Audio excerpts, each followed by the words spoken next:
soal nasab. Nasab tidak menjamin masuk surga.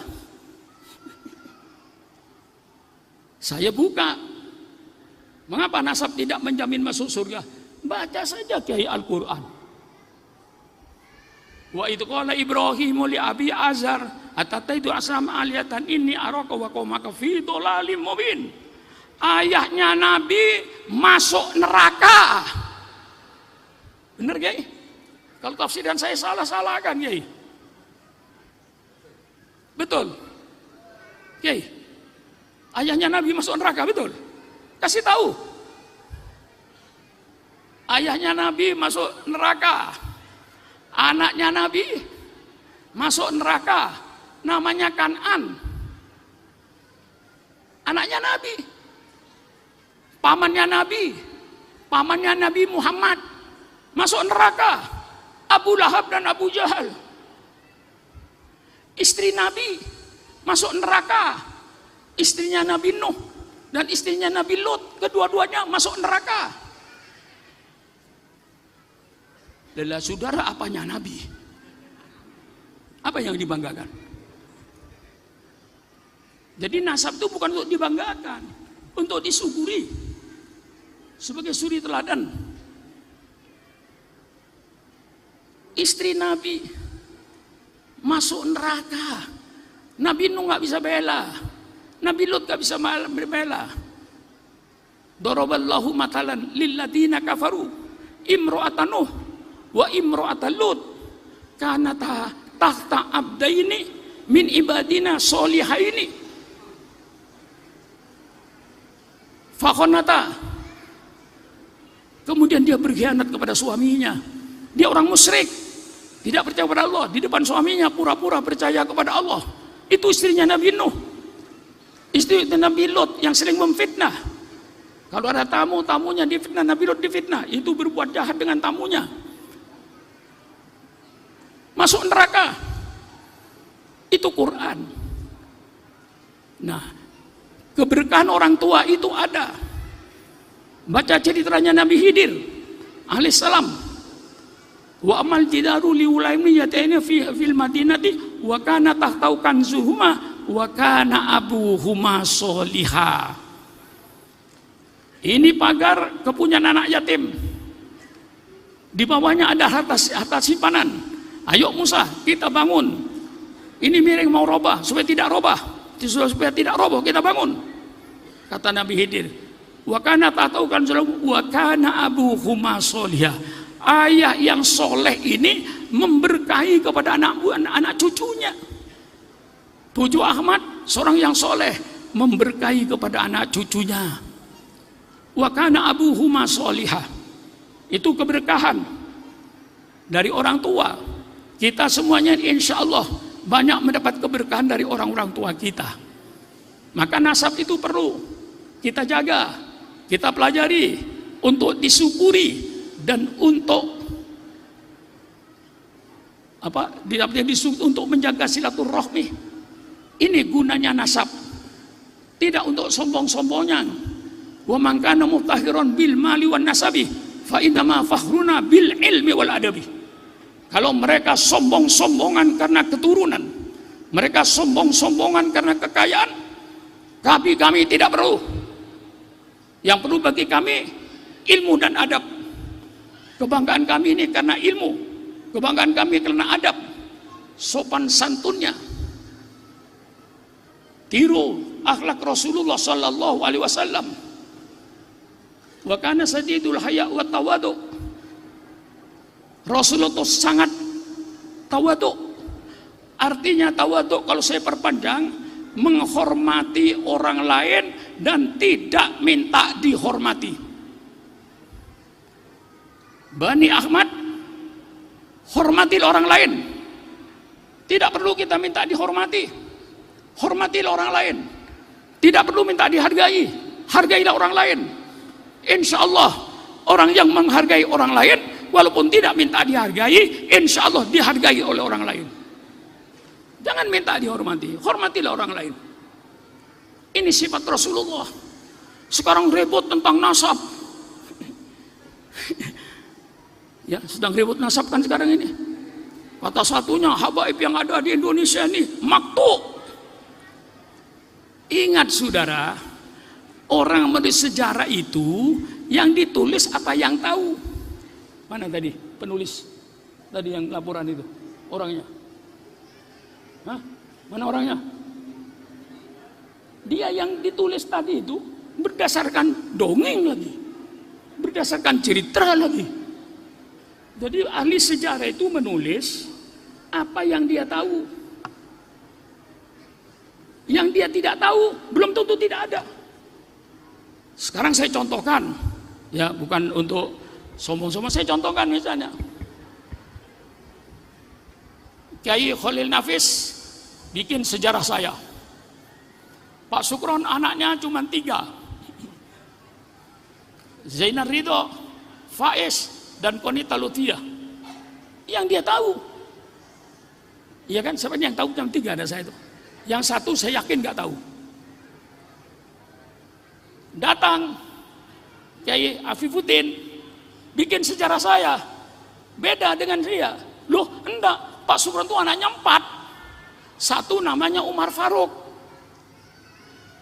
Yang Kiai Khalil kagak tahu. Kiai Afifuddin tahu. Itu mengapa Kiai Khalil tidak tahu, Khalil Nafis? Karena yang namanya Faruk ini di pondok konsentrasi, dia subuh mengajar kitab Nasuhul Ibad, dia anak kelas 6. Kiai Nafis gak tahu itu, aktif di pondok, ngatur santri, disiplin guru. Inilah Faruk, tidak keluar. Nah, ketika Kiai Afifuddin nulis sejarah saya, tidak, Pak Suron ada anaknya namanya Faruk. Saya lebih percaya kepada sejarah yang akhir daripada yang awal. Kalau ada orang beralasan yang dipercaya sejarah yang awal, itu tidak rasional. Tidak rasional dia. Sekarang kalau percaya kepada kitab tafsir awal, tolong ke Nafis, hanya tafsir Ibnu Abbas saja. Semua tafsir kebelakangan bakar. Itu tafsir datang ke belah akhir. Tidak benar. Apa begitu kira-kira?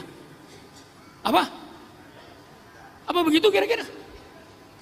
Bagaimana Kiai Afifuddin? Yang saya lebih percaya sama sejarah Kiai Afifuddin, yang nama anak saya ada nama Faruk, karena dia berdasarkan fakta lagi. Tapi kadang-kadang bersih tegang, tidak. Yang Afifuddin tidak saya akui, karena datang belakangan pada abad ke-8 ke abad ke-9. Yang saya akui kitab yang abad ke-5, ke-6. Itu kan tidak rasional itu. Lah iya, saya bukan. Mengapa bangsa Indonesia sudah tenang, hidupnya rukun, kok dirusak dengan nasab? Maka jangan sampai kita ini membawa nasab untuk perpecahan. Maka saya tadi setuju itu. Puju amat ke atas nggak dibaca. Ya, saya setuju tadi itu. Yang dibaca puju amat ke bawah. Puju amat ke atas nggak dibaca. Karena takut katanya timbul perselisihan kalau dibuka ke atas. Betul itu, nggak usah dibuka ke atasnya itu, tutup. Saya tahu ke atasnya. Kalau tidak keliru, ya kalau dibuka nanti salah lagi. Saya kasih contoh, sudah nggak usah saya buka. Tapi saya tahu ke atasnya.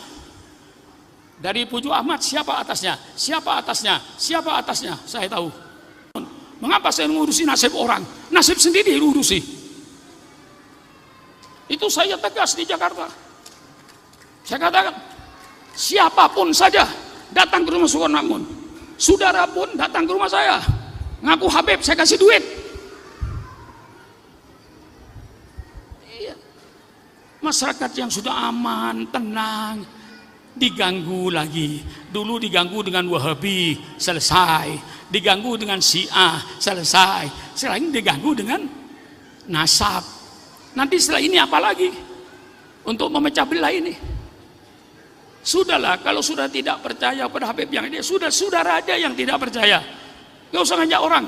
Saya percaya kalau Habib di Indonesia ini turunan Rasulullah, turunan Ali, Ali bin Ubaidillah, Ubaidillah bin Ahmad, Ahmad bin Isa, Isa al-Muhajir dari Irak ke Yaman. bersambung dengan Ja'far Shadiq. Saya percaya, itu hak saya percaya.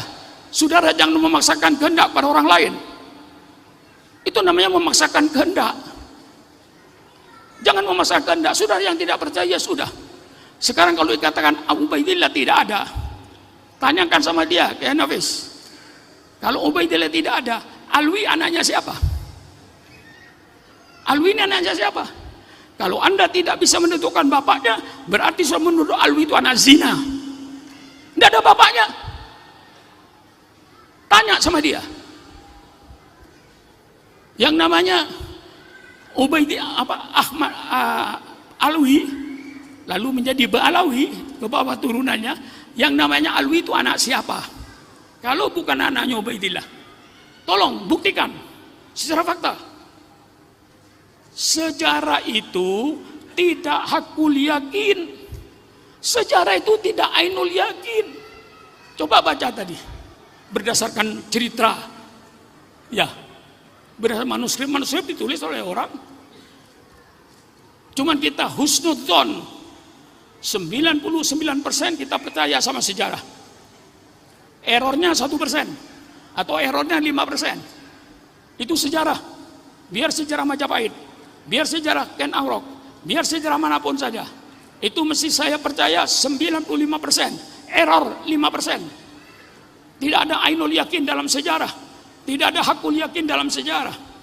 Itu semuanya baca cerita, baca manuskrip. Manuskrip yang dibaca lagi sejarahnya, dibaca cerita, dongeng. Itu sumber-sumber nasab. Dan sekarang kalau Alwi ini bukan anaknya Ubaidillah, tolong tunjukkan kepada saya. Tunjukkan kepada saya, Alwi itu anaknya siapa? Kalau Anda tidak berani menunjukkan ayahnya Alwi, berarti sudah menuju Alwi itu anak zina, gak ada bapaknya.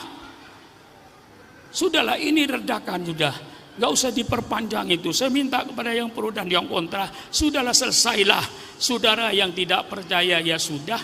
Saya kembali pada hukum Islam.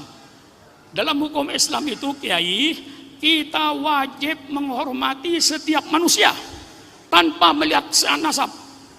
Betul? Hatta orang miskin kita hormati. Wa amsaila fala tanhar. Orang miskin saja kita hormati. Apalagi masih berbentuk manusia. Binatang kita hormati. Buktinya kita hormat sama binatang. Coba menyembelih ayam, pisaunya harus tajam supaya tidak merasa sakit. Hormati binatang. Kalau saudara menyembelih binatang yang lain jangan melihat. Letakkan di kandang dulu. Tapi kadang-kadang menyembelih sapi di tengah-tengah sapi. Sapi yang satunya menjerit. Kepada binatang pun saya hormati. Kepada manusia saya hormati. Apalagi masih ngaku. Saya yakin juga, Kiai, yang ngaku turunan Nabi ke rumah saya itu banyak yang bohong. Tapi saya husnudzon aja. Habib Syekh Al-Jufri pernah bilang sama saya, yang bikin rusak habaib itu Pak Sukron. Loh, Habib Syekh kok berani berkata begitu? Di mana saya merusaknya? Setiap orang hidung mancung datang dari Tegal, datang dari Pekalongan, asal ngaku Habib, Pak Sukron kasih duit. Padahal itu bukan Habib. Akhirnya banyak orang yang ngaku Habib. Ini Pak Sukron yang merusak Habib. Saya tidak niat merusak Habib. Dia ngaku kepada saya ini Alatos, saya Al-Jufri. Kelihatannya nggak punya duit, saya kasih duit hadiah. Apa dosa saya? Umpama dia palsu, masa bodoh urusan dia dengan Allah? Mengapa saya ngurusi urusan dia dengan Allah? Ini kepada Bani Ahmad ini saya minta supaya tidak ikut mengobok-obok umat ini yang sekarang sedang diobok-obok. Iya, ini saya sampaikan. Memang kedua belah pihak itu ada salahnya. Kalau kau kritik, kadang-kadang muhibbin kepada habaib ini overdosis, timbullah kecemburuan sosial. Saya datang ke masjid, ya cuma dicium tangan saya. Kalau Habib yang datang disanjung-sanjung, yang luar biasa. Timbullah kecemburuan sosial. Ya bukan itu sebabnya, tapi mungkin ada kemungkinan. Lah iya, apalagi saya Habib, tapi saya nggak dihormati. Habib yang itu dihormati. Mengapa sama-sama Habib tidak dihormati? Mungkin timbul semacam itu. Sudahlah, kami Bani Ahmad, alhamdulillah, keturunan orang baik-baik, syukurilah, jadikanlah suri teladan. Apa yang dikerjakan bujuk kita, bujuk Ahmad, menyebarkan Islam di Jerenguan, dari tidak adanya orang sampai orang Nguan yang di Jere. Itu yang saya dengar. Apakah cerita ini benar? Nggak tahu saya. Nah, umpama katakanlah yang salah itu Habib Alwi, ngaku-ngaku turunan Abdullah, pada Abdullah kagak ada. Anaknya Habib Ali nggak berdosa, cucunya Habib Ali nggak berdosa, cucu-cucunya nggak berdosa. Apa dosanya dia? Yang dosa yang satu ini umpama benar. Ubaid apa?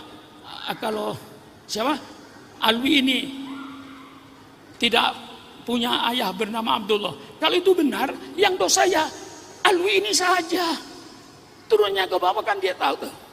Sekarang misalnya, naudzubillah ya, Bujuk Ahmad mengaku turunan anak A, padahal bukan. Ke bawah Bujuk Ahmad kan tidak ada dosa tuh. La taziru waziratu wizra ukhra. Dia yang berdosa. Mengapa dipikulkan kepada habaib yang ada sekarang? Itulah pedoman saya, Kiai. Ya kalau Kiai Nafis berbeda ya terserah urusan dia. Kalau Kiai Afifuddin berbeda dengan saya, urusan dia. Tapi saya berpendirian, siapapun saja yang masuk rumah saya, hidungnya mancung atau hidupnya peseng, selama dia ngaku Habib, saya hormati. Apalagi dia alim, akhlaknya bagus, saya hormati. Umpama dia palsu, bukan keturunan Nabi, ngaku turun Nabi, bukan urusan saya. Urusan dia dengan Allah nanti di padang mahsyar. Bagaimana? Bani Ahmad bisa menerima? Bisa menerima?